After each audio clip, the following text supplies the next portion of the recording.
Selamat petang, salam sejahtera. Ini susulan keputusan kepada petition Najib Tun Razak selepas dia dimasukkan dalam penjara Kajang. Selepas lebih daripada 5 bulan tinggal dalam penjara Kajang, akhirnya ini keputusan petition yang disampaikan oleh Najib.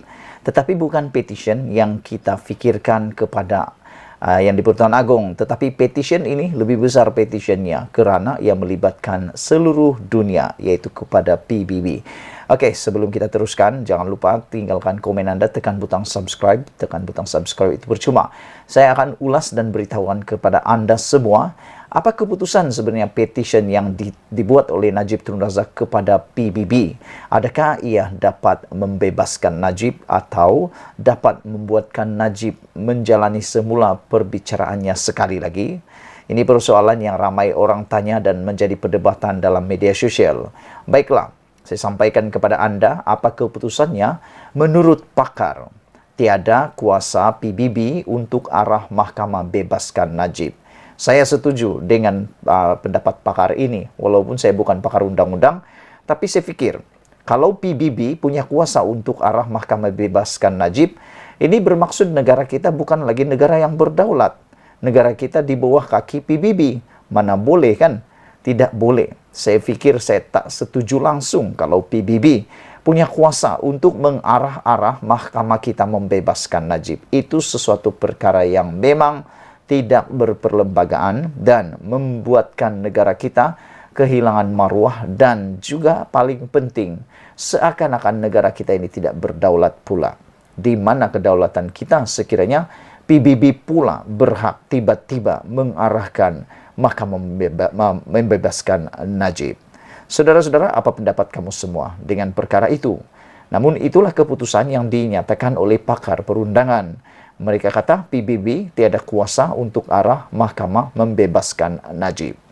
Pertubuhan bangsa-bangsa PBB tidak mempunyai kuasa untuk memaksa mahkamah di Malaysia supaya membebaskan bekas Perdana Menteri Najib Razak daripada menjalani hukuman penjara 12 tahun yang dijatuhkan ke atasnya, kata pakar undang-undang. Peguam veteran Muhammad Hanif Katri Abdullah memberitahu Malaysia kini bahawa badan antarabangsa itu akan berpegang kepada dasar tidak campur tangan dalam hal ehwal mana-mana negara berdaulat. Itu yang saya kata tadi. Negara Malaysia ini negara berdaulat. Kita punya pemerintah yang berdaulat. Ditambah pula, kita mempunyai seorang ketua negara, iaitu yang di Pertuan Agong. Bagindalah kuasa paling tertinggi di Malaysia, bukan PBB. Secara umumnya, badan antarabangsa tidak boleh campur tangan dalam hal ehwal kehakiman mana-mana negara berdaulat, kata Hanif Katri. Jadi tindakan Najib ini sebenarnya tindakan yang terdesak kerana beliau sanggup meminta pertolongan daripada PBB semata-mata untuk dibebaskan. Bukanlah salah untuk mencuba, tetapi perbuatan ini pada pendapat saya memang terdesak kerana sudah membelakangi keputusan daripada mahkamah dan juga Agung sendiri. Kan petition sudah diberi kepada Agung. Tunggulah kalau Agung ampuni atau tidak. Secara umumnya, badan antarabangsa tidak boleh campur tangan dalam hal ehwal kehakiman mana-mana negara berdaulat. Mahkamah di Malaysia bebas dan tidak terikat dengan sebarang keputusan, pandangan atau pendapat badan antarabangsa, kata Hanif Katri. Jika tidak, badan antarabangsa sendiri akan melanggar konsep antarabangsa mengenai kebebasan negara berdaulat, kata Hanif. Semalam semasa taklimat media, Peguam Najib Muhammad Safi Abdullah mendedahkan bahawa mereka telah memfailkan petition kepada Kumpulan Kerja Majlis Hak Asasi Manusia PBB mengenai penahanan arbitrari berhubung dakwaan penahanan arbitrari sewenang-wenangnya terhadap Najib. Pada 23 Ogos lalu, Mahkamah Persekutuan di Putrajaya menolak rayuan Najib terhadap sabitan ke atas 7 pertuduhan jenayah serta hukuman penjara 12 tahun dan denda RM210 juta dalam kes SRC. Bagaimanapun, semakan terhadap keputusan itu ditetapkan untuk dibicarakan di hadapan panel mahkamah tertinggi yang lain pada 19 Jun depan. 19 Januari depan. Bercakap kepada Malaysia Kini, peguam veteran Joy W. Apukutan juga bersependapat bahawa dengan mengatakan bahawa cara UNGWAD berfungsi adalah dengan memberi pendapat, tidak mengikat dan menggalakkan negara-negara anggota PBB untuk mengikutinya. Nampaknya aduan Najib adalah mengenai layanan terhadap peguam pembelanya oleh Mahkamah Persekutuan, dan dia sudah pun memohon untuk semakan semula perkara itu di Mahkamah Persekutuan di Putrajaya. Dia sudah pun melaksanakan undang-undang hak undang-undangnya yang ada di Malaysia. Ia seolah-olah di luar konteks jika dia cuba mendapatkan campur tangan PBB sekarang yang diberi kuasa untuk menyiasat kes yang melibatkan penafian kebebasan, sedangkan semakan belum selesai, kata Joy.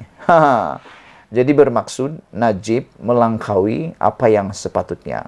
Semakan belum selesai, tapi Najib sudah buat pula tuntutan daripada PBB. Semasa sidang media semalam berhubung petisyen PBB, Safi mendakwa pasukan peguam Najib tidak diberi masa yang mencukupi untuk membuat persediaan bagi rayuan SRC apabila Mahkamah Persekutuan menolak permohonan untuk menangguhkan pendengaran rayuan Najib. Najib sedang menjalani hukuman penjara di penjara Kajang. Sementara itu, ketika dihubungi Malaysia Kini hari ini, pakar perlembagaan Nizam Bashir, beliau berkata, peluang bekas Perdana Menteri itu untuk berjaya dalam petisyen PBB tersebut adalah tipis. Bagi saya, badan PBB itu tidak akan cenderung untuk menyiasat petisyen berkenan kerana keputusan muktamad telah dicapai oleh Mahkamah Tempatan yang selaras dengan undang-undang negara ini. Oleh itu, janganlah kita membuang lebih banyak dakwat atau masa tentang isu ini, kata Nizam sambil menambah, Najib masih mempunyai peluang melalui semakan yang akan datang di Mahkamah Persekutuan di Putrajaya.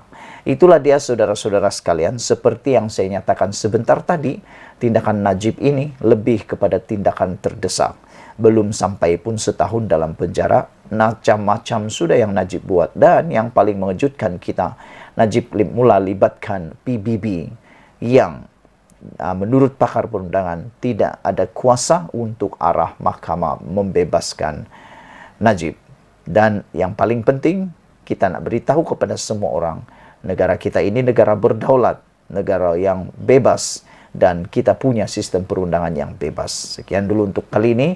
Jangan lupa tinggalkan komen Anda, tekan butang subscribe. Kita jumpa lagi. Bye-bye.